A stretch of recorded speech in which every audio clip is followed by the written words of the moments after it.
Very good. I'd like to welcome everybody to the Industrial Development Board meeting of April 26th. Hard to believe we're here to the end of April. I asked Mr. Anderson to do a roll call for us. Okay, David Wagner, Yes. Dirk Randall, Here. Rob Niker, Here. Logan McCabe, Here. Nancy Cook, Here. Jeff Jones. Here. Sir, we have a quorum. Good, thank you. Danielle, I will hand it over to you to do the electronic meeting stuff.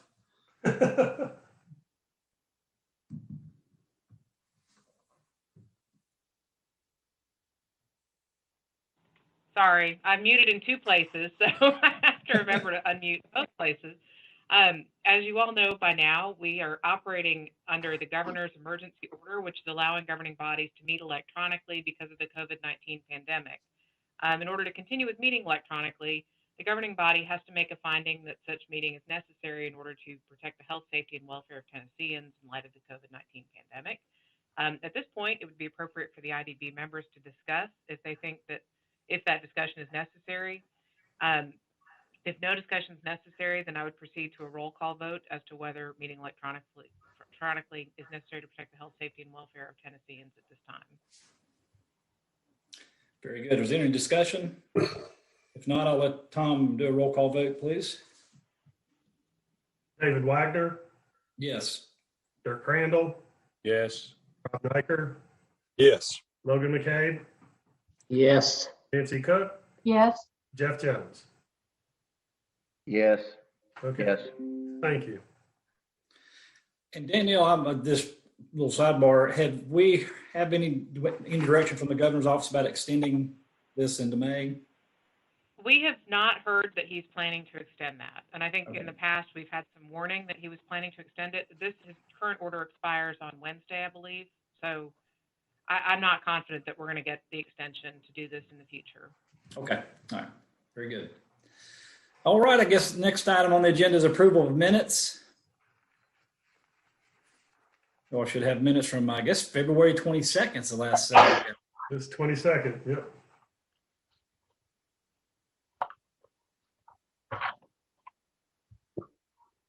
Approve those minutes. So moved. Rob Niker, Logan second. Logan second. All right. Any other discussion? All those in favor say aye. Aye. Aye. Aye. Aye. Are there any opposed? Okay, very good. All right, then we'll get into the financials. Tom, if you want to go financials for us. Okay, we actually have 2 months, both February, month ending February 28th and month ending March 31st.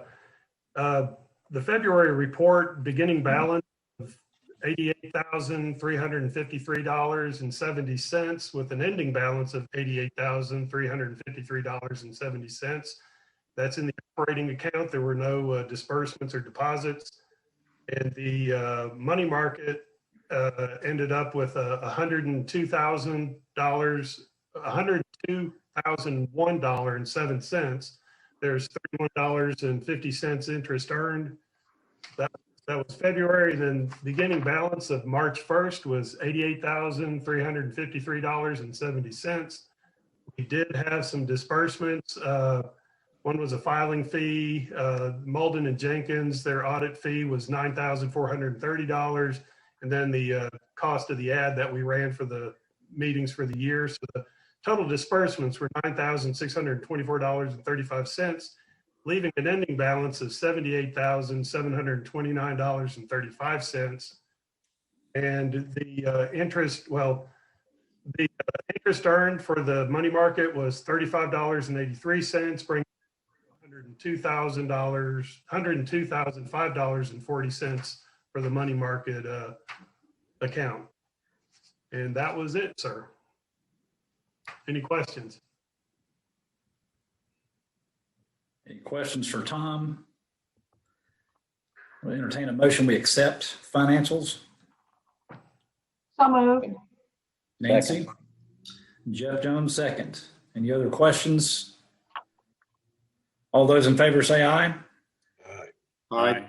Aye. Aye. Aye. This is Raj Venkataraman. Sorry for joining a little late on the meeting. Hey, Raj, Brandon. happy to have you, sir. I Glad know, to have you. I know. All right. Next item on the agenda, this is IDB Resolution 21-1. And I think Tom's going to introduce and let Danielle give the gist of this, but I'll let Tom take it from here. Yes, I'm going to introduce Frank Harmon. He's on the call today. He's the president of US Antibiotics, who would be the recipient of the assignment that this resolution deals with. So I'm going to let Danielle go through the particulars of the assignment, and then I'm going to let Mr. Harmon, if he'd like to kind of give a little bit of info on himself and be able there to answer any questions going forward. So, Ms. Smith.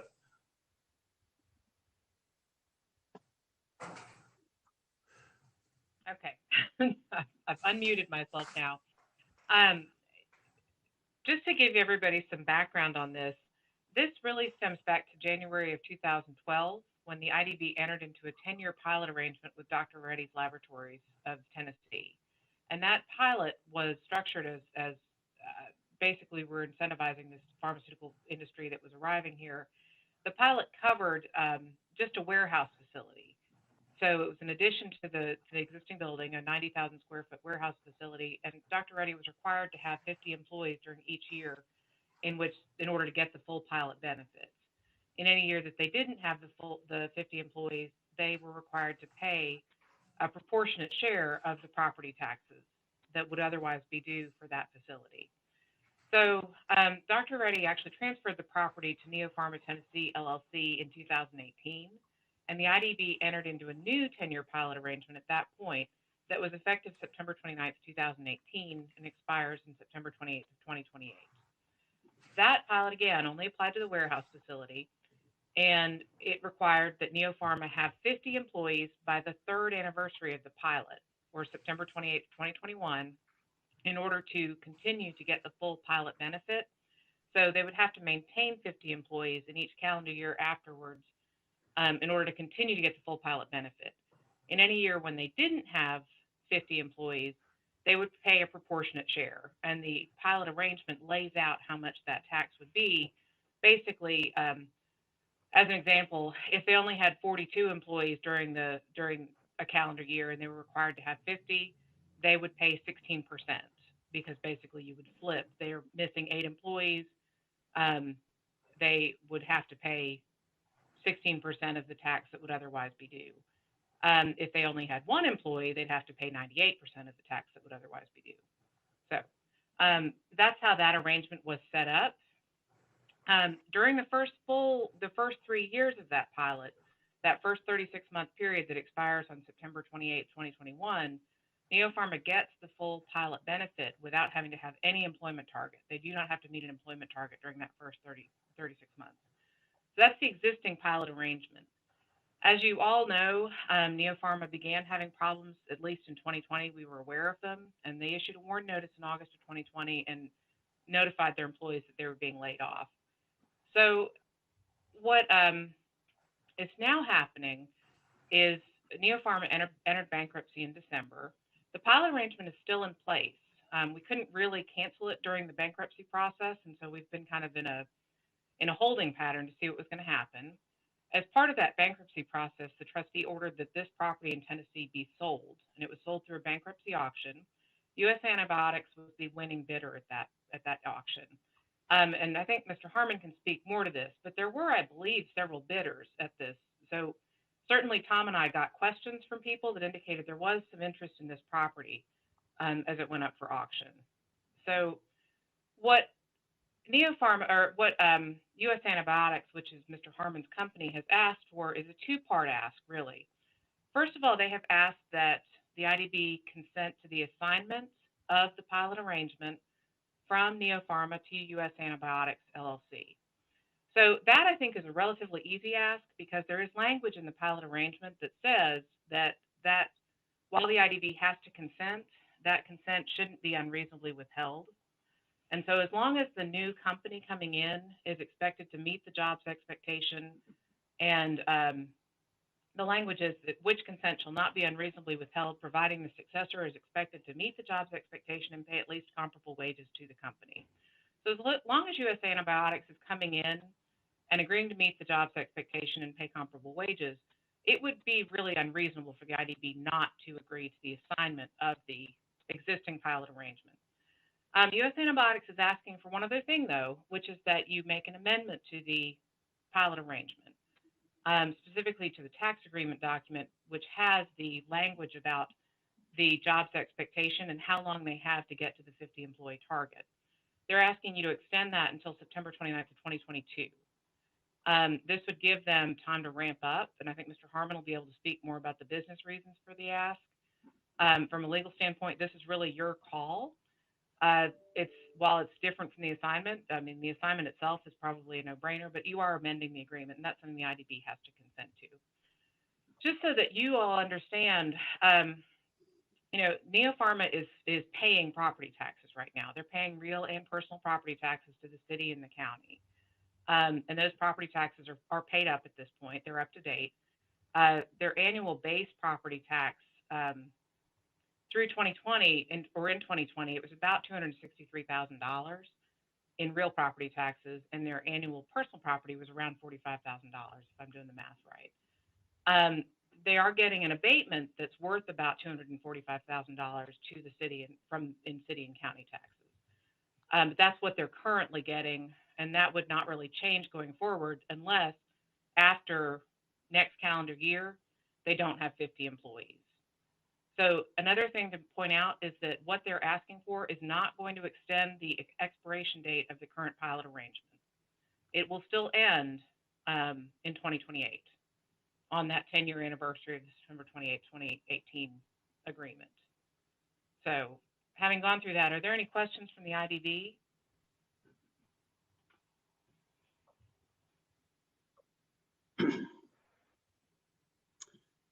I don't think so. Okay. Well then, and I think that Mr. Harmon's on the phone if he's. Yeah, because are there any questions to the resolution, Danielle? Is this where they would take action on the resolution and then during discussion have questions for Mr. Harmon or? Well, I think if Mr. Harmon has anything that he'd like to talk about, I think now would be the time to talk. Okay. And then it's up to the IDB to have a motion in a second, and they can then, I think they should get all their questions out of the way first, and then go ahead and have a discussion amongst themselves. Okay. Mr. First, Harmon? I'd like to thank the board for giving me the opportunity to join today. I very much appreciate that.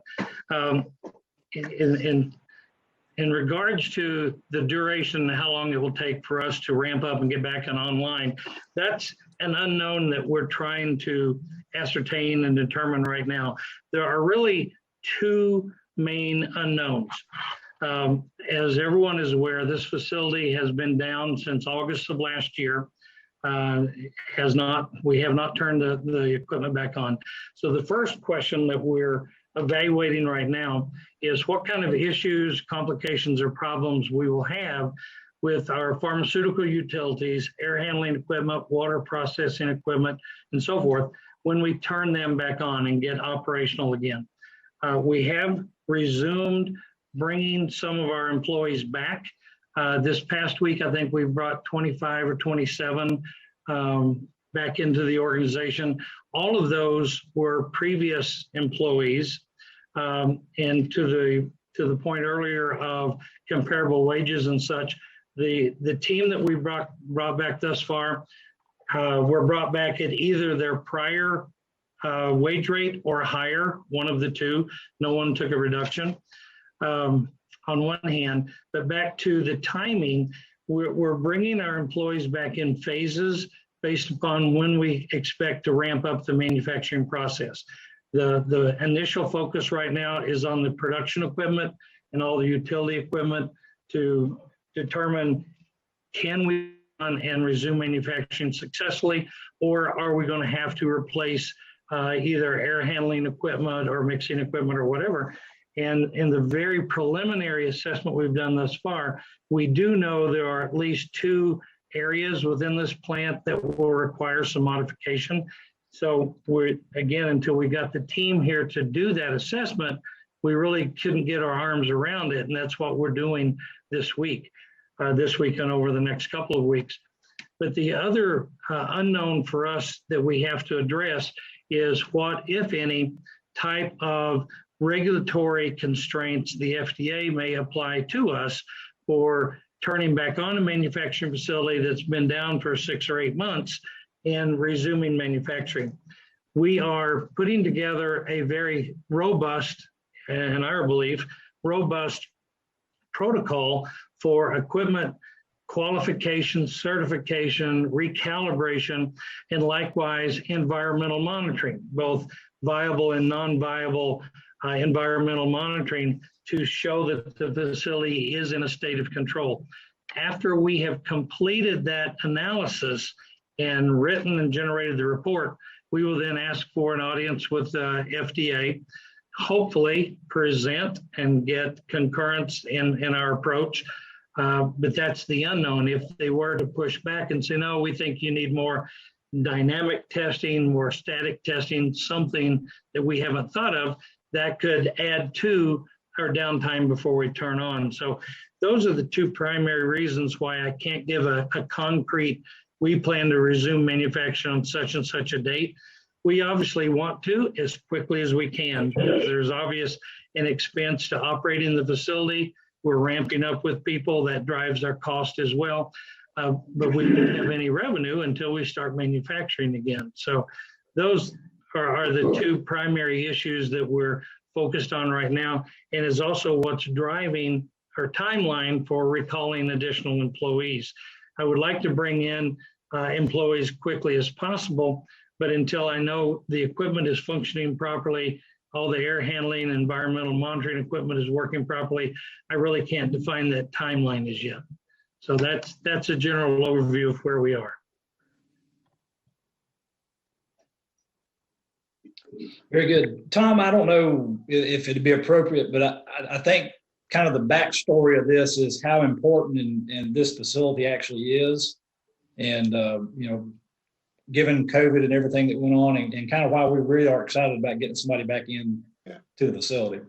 Yeah, I agree with you 100%. I know what the challenges they're going through. It is not going to be easy when you shut down the plant and everything. And we see the same thing with the regulatory type of things and so forth. I think giving a consideration with all those environmental challenges and regulatory and a permit and everything, we should give a time for them to start back and give us support. And my recommendation for our IDB board is to support this matter, okay? Because we know what that building is. It's an antibiotic plant and nothing else can be produced. So there is a company is coming willing to do the job. Let's support it, and I'm for it. Perhaps Mr. Venkataraman, you could put that in the form of a motion. Yes. So your motion would be to approve resolution 21-1. Yes. Okay. Okay, so we have and Rob Nyker with a second. Any other questions or discussion? I just had one question. Frank, could you explain a little bit about U.S. Antibiotics? And, I'm not super familiar with your company. Could you tell us a little bit about maybe the background and the management team and that sort of thing? Very good question. Danielle touched on that, and I meant to come back to that. Excuse me. U.S. Antibiotics is a brand new name. Literally, it was just identified as the new name for this company going forward last week. The purchaser of this company and going through the auction was Jackson Healthcare out of Atlanta, Georgia. And if you do any research on Jackson Healthcare, you'll see that the founder of that organization is a gentleman by the name of Rick Jackson, a very, very patriotic, but also philanthropic individual, really focuses his companies on what they can do for the community and what they can do for the country. And if you research him and do any Google, you'll see a lot of articles and TV interviews focused on that area. Rick was specifically interested in acquiring this business when he learned that there was literally no penicillin manufacturing in today's current environment being manufactured in the U.S. All penicillin is imported globally, most of it from either China or India, but nothing being manufactured in the U.S. And back to the pandemic issue, the focus of our Congress recently on protecting our supply chain of critical medicine and having the capability of manufacturing that in-house was very much the attraction for him to drive forward and acquire this business. My background as an individual, I've been in the pharmaceutical industry for over 40 years. So I have been involved in a number of plant constructions, startups, ongoing turnarounds, 40 years of, I used to have more hair than this, but 40 years of that. And if you research Jackson Healthcare, you'll find that they do not own any pharmaceutical manufacturing companies. The Jackson Healthcare family focuses on healthcare recruiting and healthcare staffing. But I think he owns like 16 or 17 different companies within that family. His interest was to acquire this business to keep the manufacturing here in the U.S. And initially started in discussions with me. I was a part of the team that came in initially for a due diligence visit to evaluate its capabilities. And those of you who have been here will probably recognize this really very much is a very nice facility. It's varying years of age based on different sections, but across the board, this facility is in very good physical condition. The equipment is, if it's not state of the art, it's in excellent physical and engineering operating status. And it really has a tremendous capability. It has, as anyone who's walked through here could see, a lot more capacity than would be utilized for a period of time. But that's what's triggering our desire to get as creative as we can on what else can we manufacture here. As Roz mentioned, this is a penicillin manufacturing facility, which means only penicillin and penicillin family products can be manufactured here by the FDA regulations. So that's just a little oversight into our company, our owner, and our focus going forward. But one thing I can say, Danielle made a comment about other people bidding on the business. There were others in the bidding process, and at least one, if not two of those, had stated outright they're very interested in acquiring the facility so they could strip it and sell all the assets and ultimately bulldoze and have 40 acres of greenfield. That is clearly not the Jackson expectation. Likewise, one of the other bidders was interested in building a business and then flipping it and selling it to someone else. That likewise is not the focus of the Jackson organization, but is to build a business and maintain it as a viable entity going forward. Very good. Frank, thank you so much. Thank you. We do have a motion in a second. There's no other questions. Tom, I think we do a roll call on this one. I have a question. Yes, ma'am. I'm with Raj. I sympathize with the difficulties of restarting the manufacturing facility.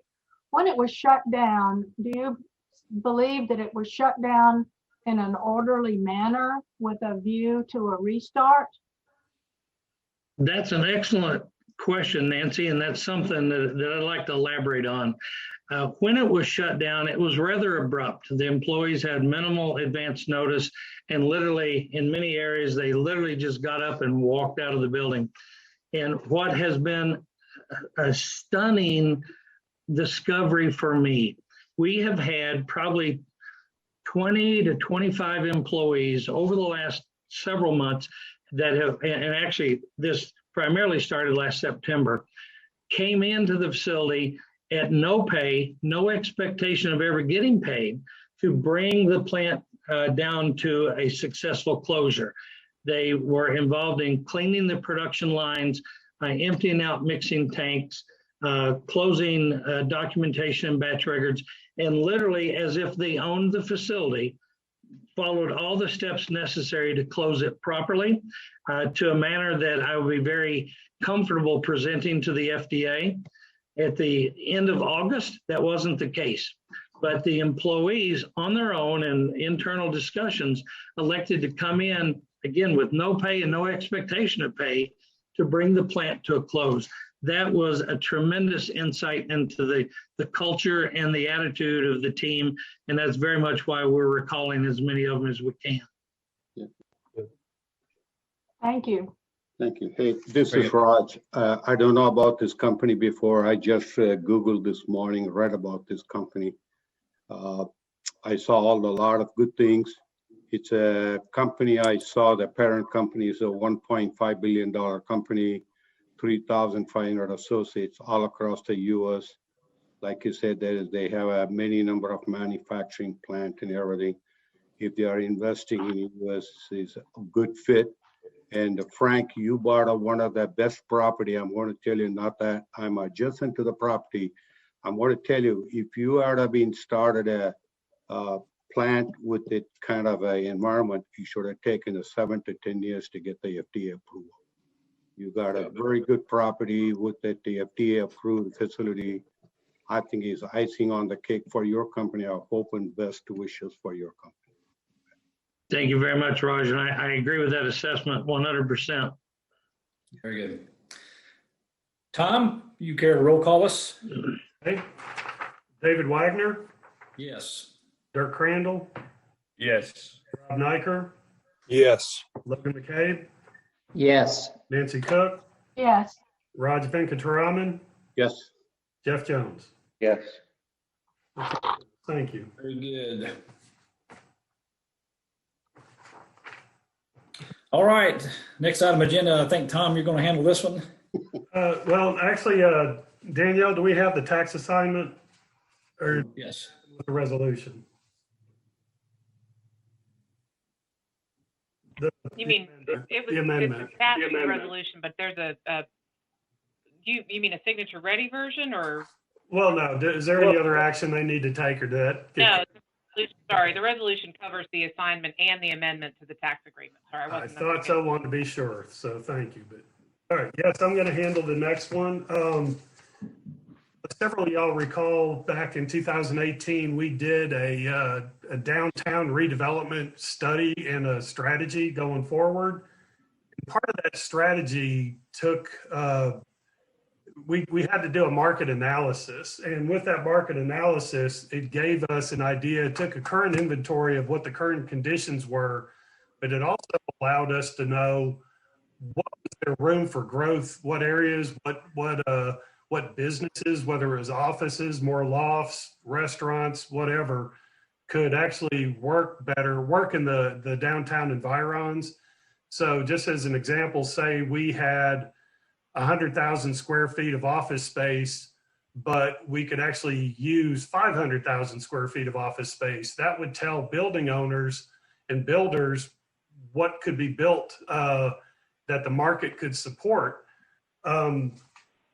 That report again was done in 2018, but it was specific to downtown, even though it obviously had to cover a much larger area to coordinate that. But what I would like to do is work with the guy that his name is Randall Gross.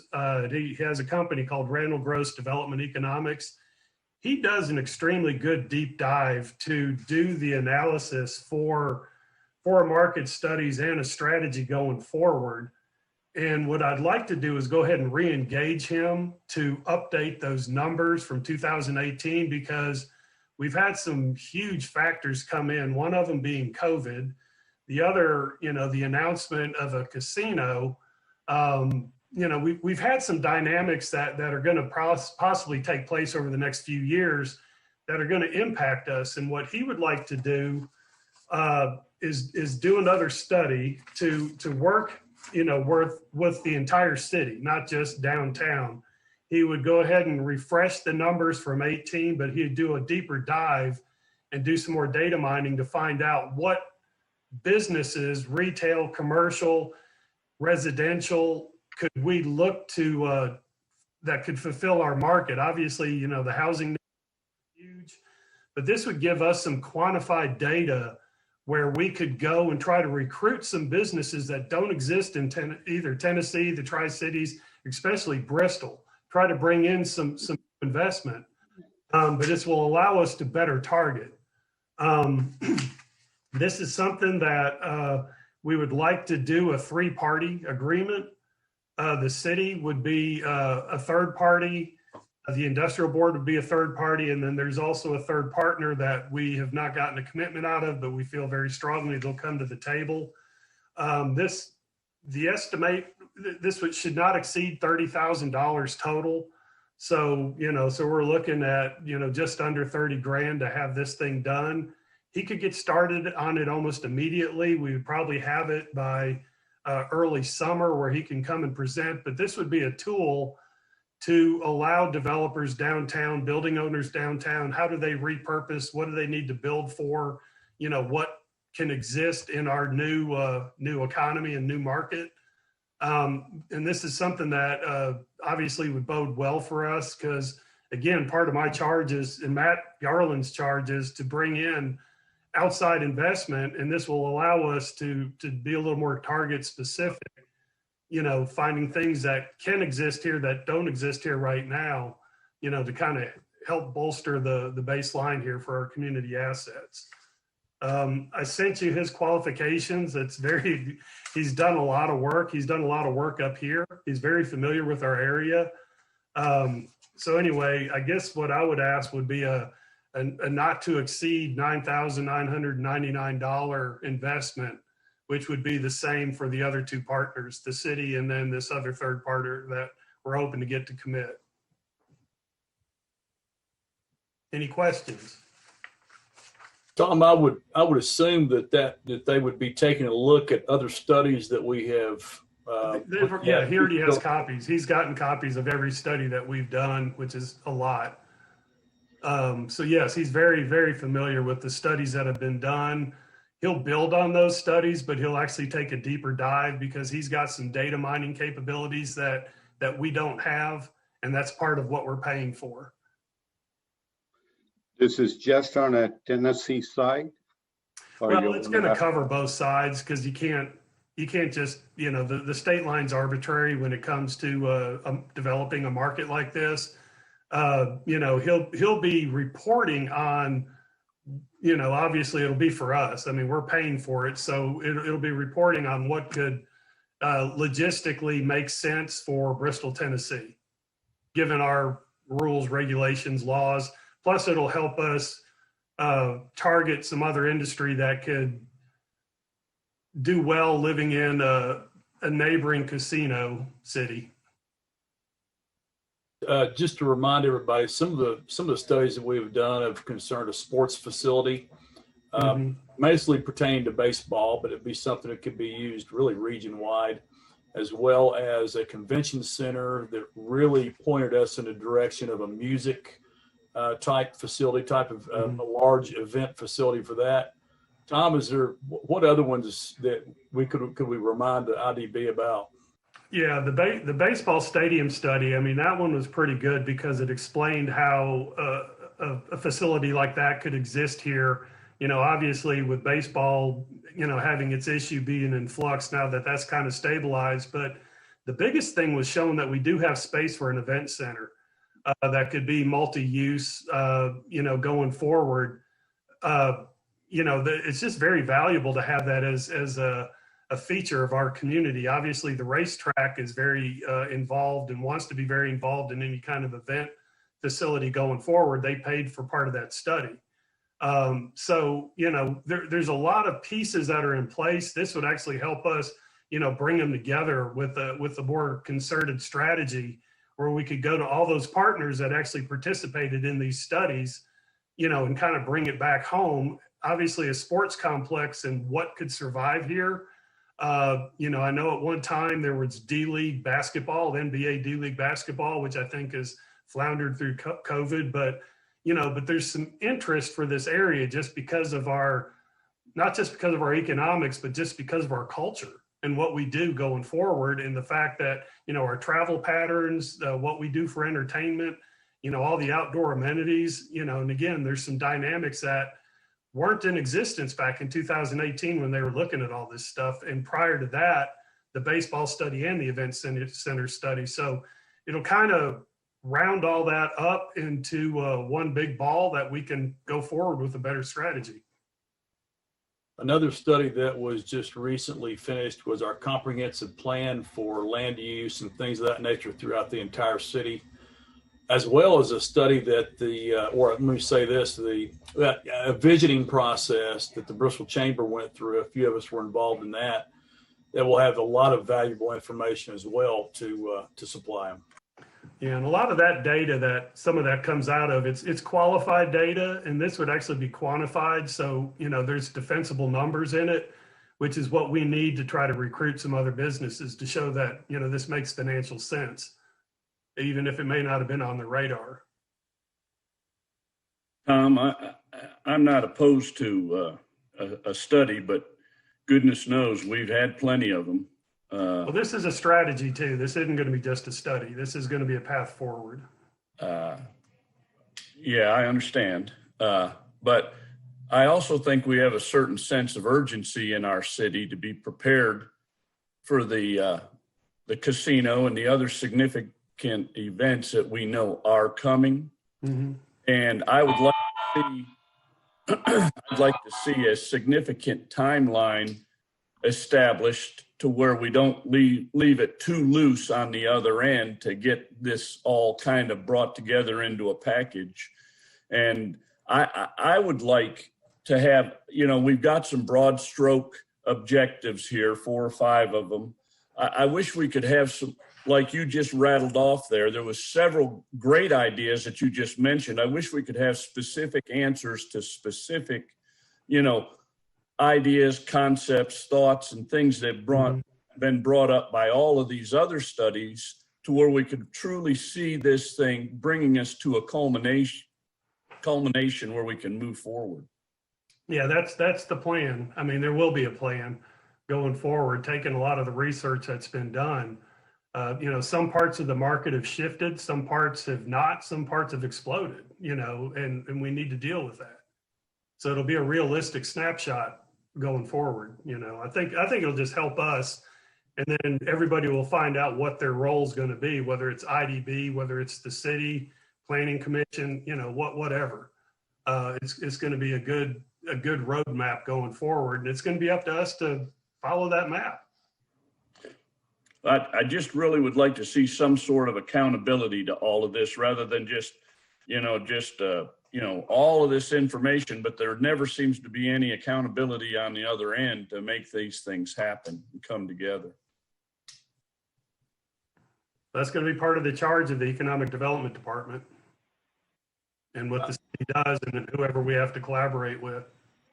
I'll also mention real quickly on other studies that we have done. I've heard that before, Dirk, and I think everybody understands that. We don't want to waste money on studies and have no action plan thereafter. But I will remind a lot of our IDB board members and others that because of these studies, we have had action plans, especially in and around the Speedway. Certain things have not happened, but one visioning process that happened 20 years is really what brought our downtown to where it is right now. So not every single study is going to bring us to a solid conclusion, but every one of those studies builds upon each other. And I really think it's important, especially when we have investors that want to come into town. US Antibiotics is a great example.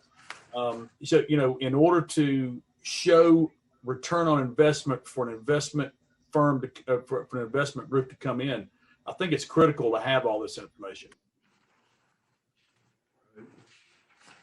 Tom, I have a question.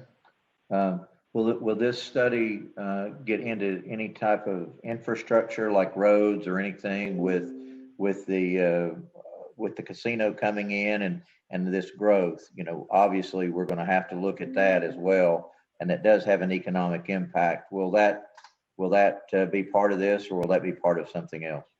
That's being studied, but that's part of another department, which obviously would be incorporated into this, because as far as the way traffic patterns will shift, they'll just have to, just with carrying capacity of roads and sidewalks and, you know, signalization and all that. But yes, that's being studied, but it'll be incorporated into this.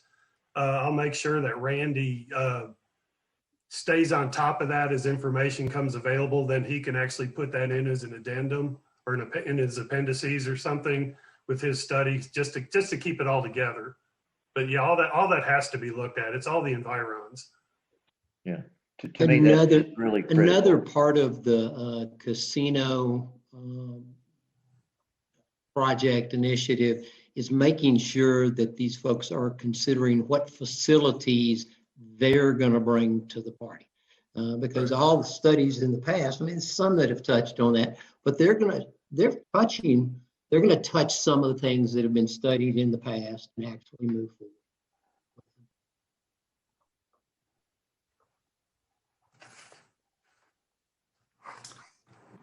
All right, I guess then, you know, the conversation, if not, I would entertain a motion to engage the RGDE group to update this for not to exceed $9,999.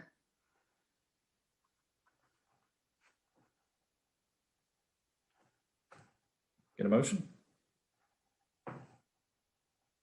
So moved. Rob Nacker motion. Second. Logan McCabe second.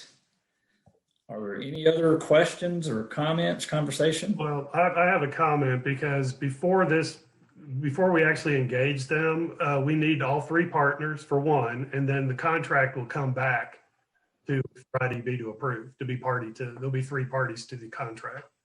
Okay. So this just gets it going. I've got a question. You said your 9999 number. Is there a $10,000 threshold that we don't want to cross?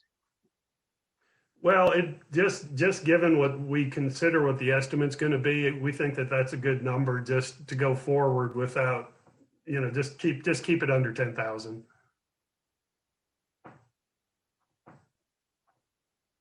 So that means You that, could go higher if you want to. well, that's the question. If you don't get the. Well, it was basically, Yeah. this study's going to be just under 30,000. So that's kind of what I just came up with, that just to keep it under 30,000. So, I mean, if you all want to go higher on it, then that's fine. I mean, that'll be in the contract. I just want to make sure that you all are okay going forward, knowing that it could be $9,000 or $10,000 or almost $10,000. So, and again, that was just to get us to the contract point, and that'll have a dollar amount in it.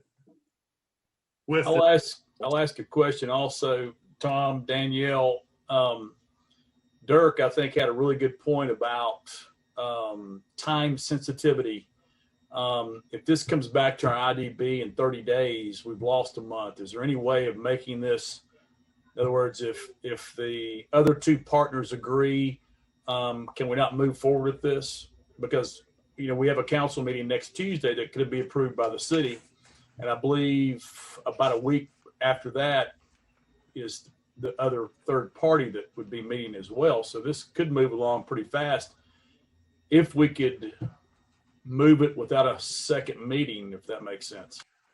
Well, I mean, if you're happy with the scope of work that was provided, and that would be memorialized in the contract, you know, he'll be able to get started almost immediately.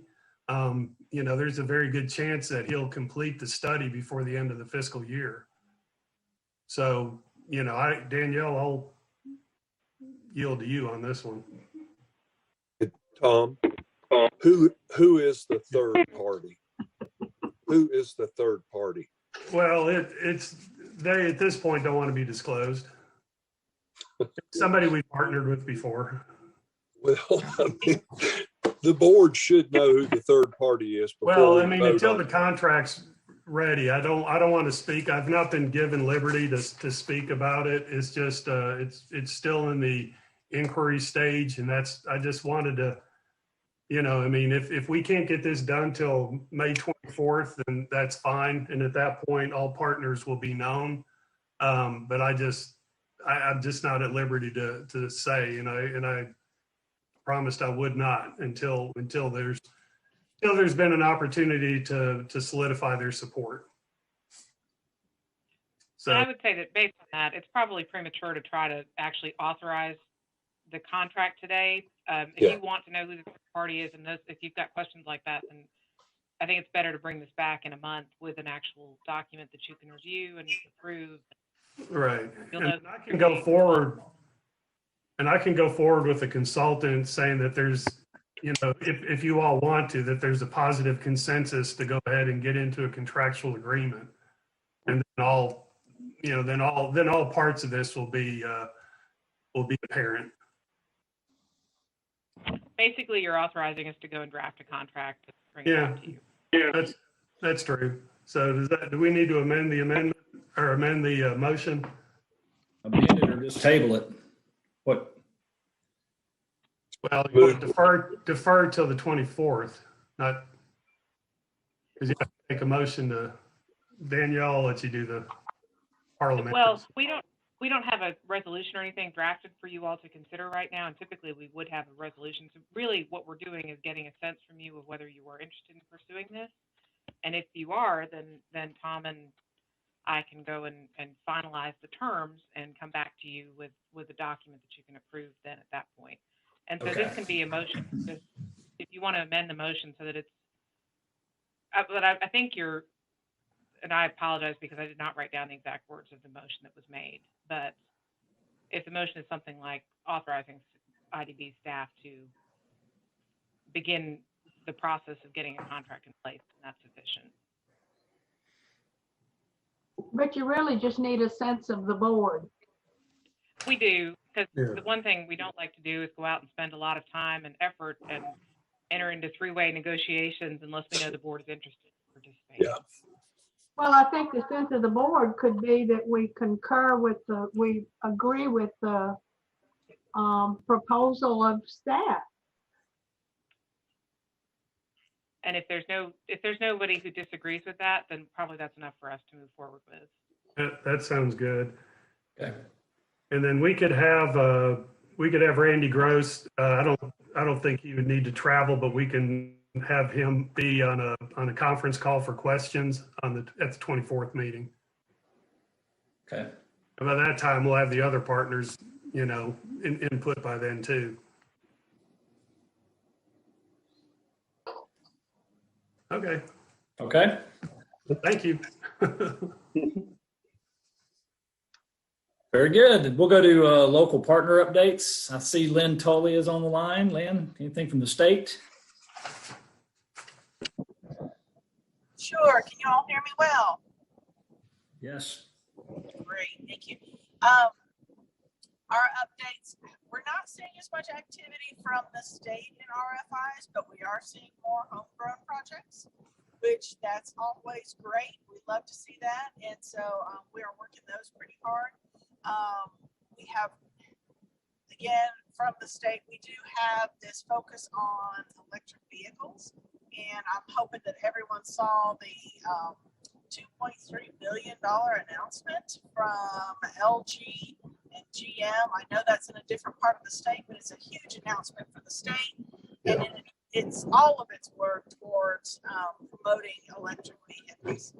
It's Earth Month, and I know that, a lot of you guys have gotten out and went to the Pinnacle, I hope, to drive around some of the EVs during that presentation as well. But we're just excited to see that investment and to kind of keep that sector growing. So that puts us as the largest producer of electric vehicle parts, accessories, and vehicles themselves in the Southeast. So all great news, and like I said, things to build on. Y'all have any questions for me? Questions for Lynn? Well, Lynn, thank you very much. Clay Walker, Networks. Hey, good afternoon, everyone. We've been working quite a few projects that it has been slower than usual, but I really think I'm going to hope by my June date that's when things are going to really pick up coming out of COVID. We're already seeing a little bit of it. We released a new video that everybody's welcome to and share it. It's on our website. It's on our social media accounts. Abby was showing me this morning. We did it with not that much fanfare, but over 500 views. And the airport, it was a joint project with us and Tri-Cities Airport. So you might see it on their stuff too. But we've talked a lot about people moving and work from home and what's going to be post-pandemic.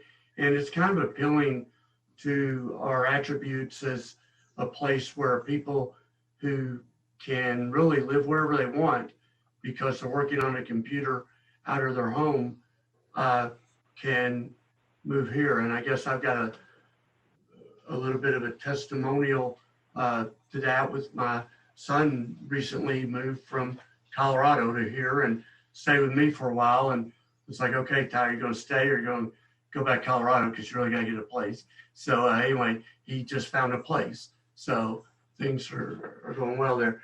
But, we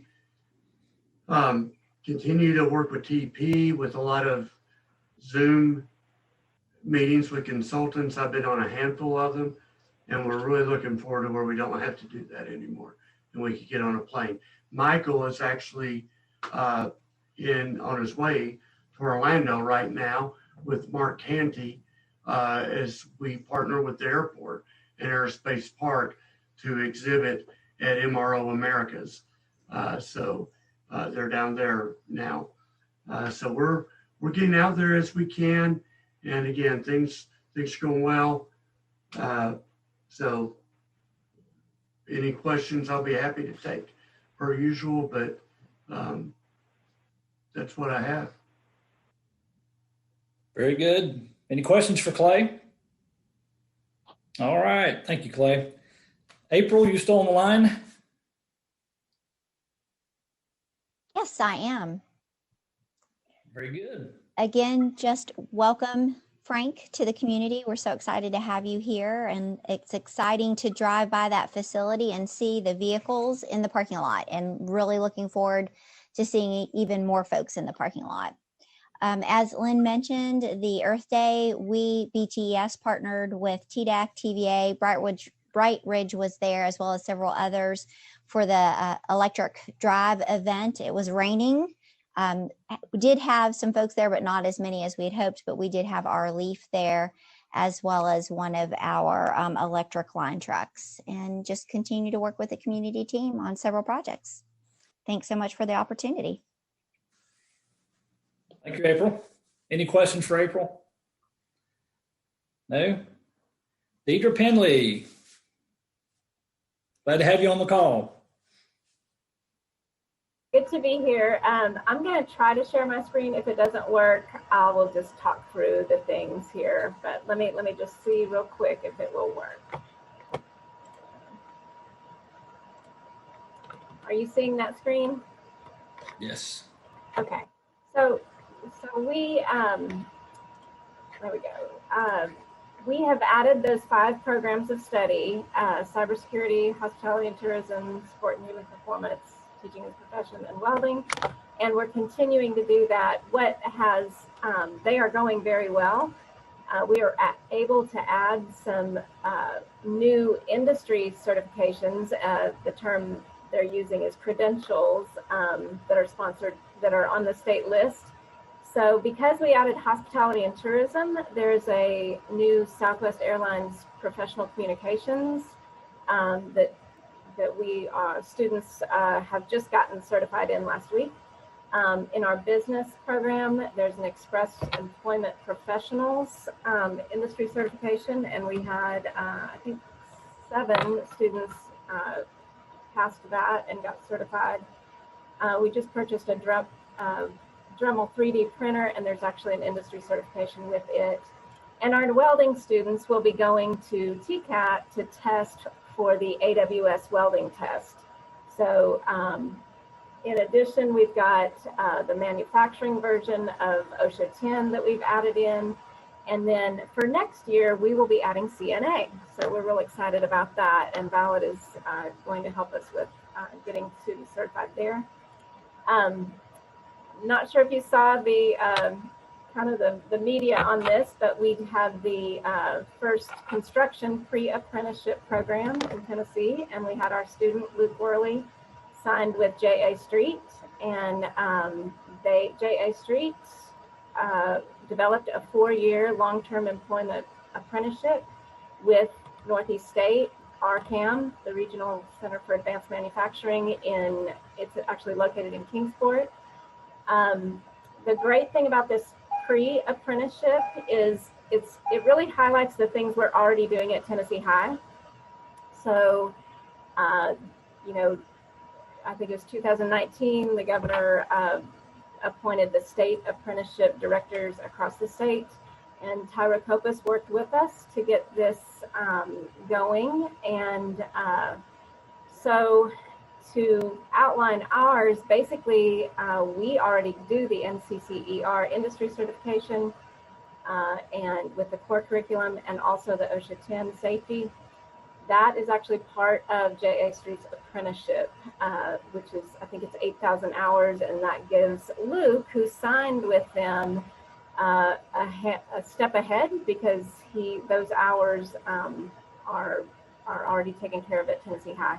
He's also in our work-based learning class at the end of the day, so he leaves at 1 o'clock. All those hours he's getting right now, where he's in this apprenticeship, are going into that 4-year program. So he started at $11 an hour.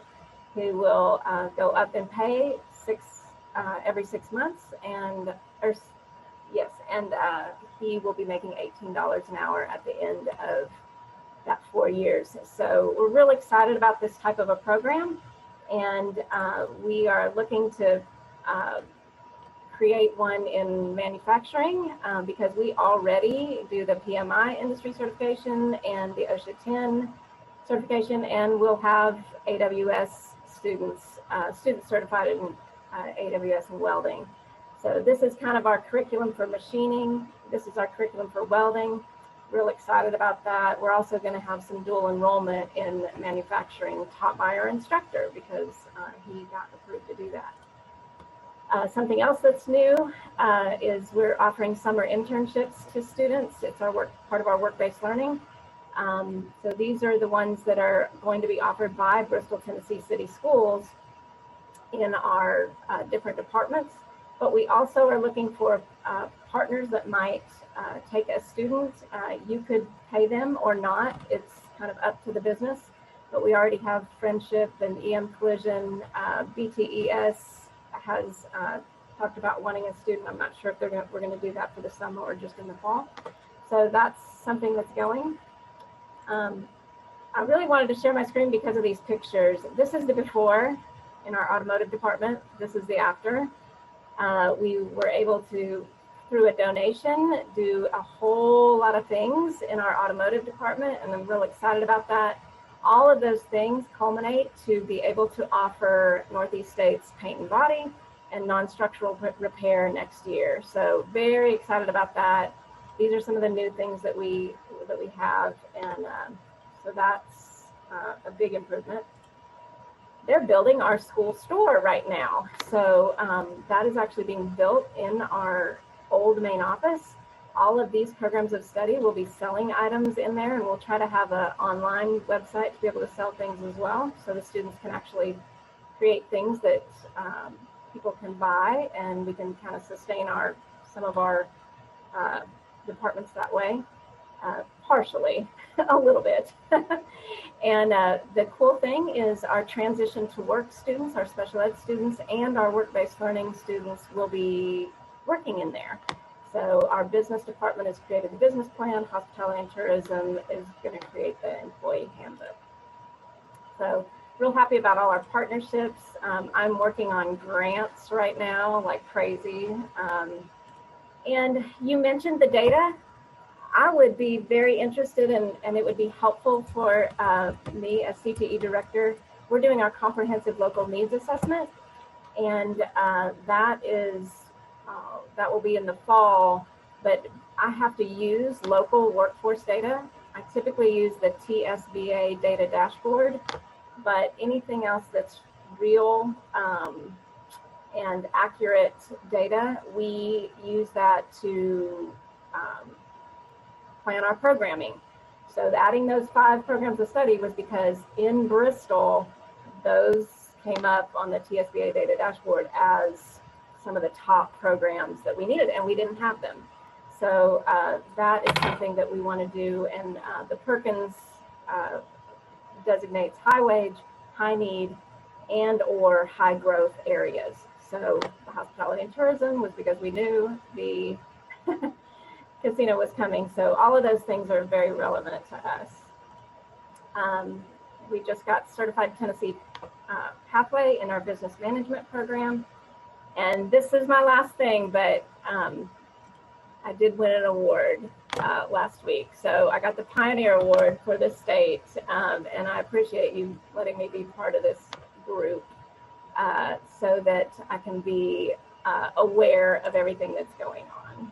So I appreciate it. Very good. Deidre, thank you. Are there any questions for Deidre? No? A lot going on. All right, so I think, is there anybody else, Tom, we need to, any other local partners? Pretty much it. One comment I want to make, and then we got a couple minutes for some discussion, but one thing I wanted to point out on the U.S. Pharmaceuticals, basically what we did today was give them the opportunity to extend the pilot so they can get in, like he talked about, get it restarted, get production started again, and kind of let them figure out longer term where they're going to be.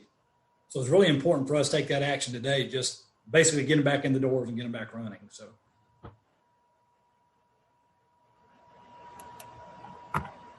All right, is there any other conversation?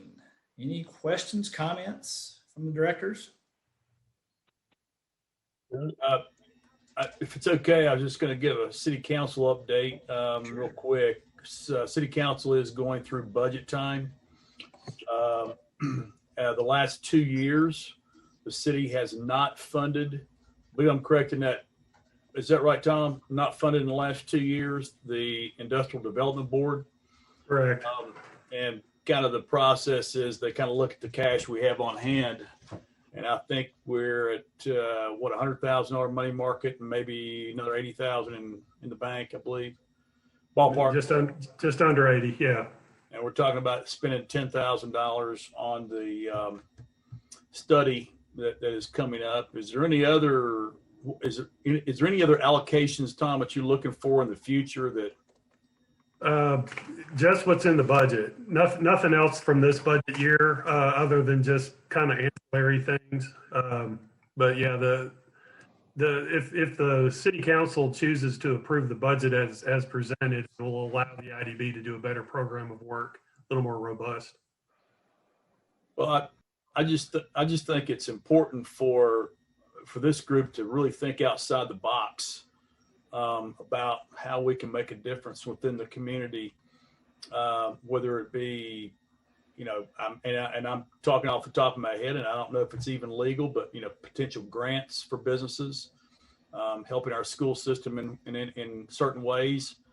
I know Tom and Bill have been talking about some things to fund, and I'm sure he'll bring that up at the appropriate time. But I just think we need to be thinking about, when the council and our administrative staff look at an entity and we're sitting on cash, and we have been sitting on cash for a while, we're not going to be funded. So we're, in essence, we could have had an additional $100,000 in funding. So I just want everybody to start really thinking about where we can put some money. Well, didn't we talk in some detail about giving a boost to CTE Yes, we did. And that's actually in our program of work for the next fiscal year, because if we're funded at the level that's in there now, we'll be able to deal with entrepreneurialism, we'll be able to deal with CTE, we'll be able to deal with remote workers, workforce development, several things that this board has shown an interest in pursuing, but it'll give us the means to do that. And yes, Chad, legally we can be a granting organization. The directors can, is where the city cannot. That is part of the reason that IDB is incorporated under the statute that it is. But yeah, the more funding we get, the more stuff we can do. So Chad, you just be as creative. Go for it, Chad. Well, I'll also mention too that there's legislation, unless it's been killed in committee, there's legislation right now that's moving through the General Assembly that may allow us to help in housing. I believe that's correct, isn't it, Tom? Yeah, that's correct. I don't think it's been killed, but I don't know if it's going to make it to the floor to be voted. But I think they've got sponsorship in both House and Senate if it comes out. Yeah.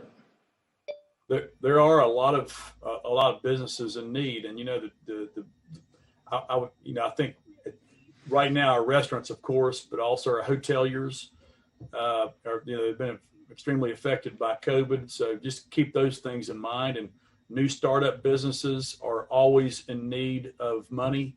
So think about ways that we can help business with grants and things of that nature. I'd like to just make one comment, Tom. It seems like it's making the news now, and for those of us that may have traveled outside of town and things lately, it seems as though the workforce has not really returned to work, but yet the businesses are ready to hire them, but they can't hire anybody because nobody's wanting to work. And I don't know if you all are seeing that, but I mean, you hear about it all the time. There's all these businesses out there, and they're trying to be creative and come up with new ideas or new ways to get people hired. And I didn't know if it was anything that we could look at to see if we might participate at any level or any way of helping some of these businesses, to find laborers. Well, that is obviously, I think that's kind of the fallout from some of the enhanced unemployment. There's restaurants that are very successful, but that can't get staff. Yeah. And the servers that work there, they do pretty well with tips and whatnot, but it's a core group, and they're choosing to reduce their hours because they can't get enough staff. And that's not just service industry, that's all sectors. So yeah, take a look at that, and we'll probably come back to this board with, with some solutions that we would like to try to work through. But yeah, that is actually a horrible fallout of this pandemic. Mm-hmm. And one other question, and forgive me, I should know, and I don't remember, but is our budget year a fiscal year, or when does it begin and end? Is it July 1 to June 30? Thank you. I know we're going a little over, but 30-second update from Matt maybe on the webpage.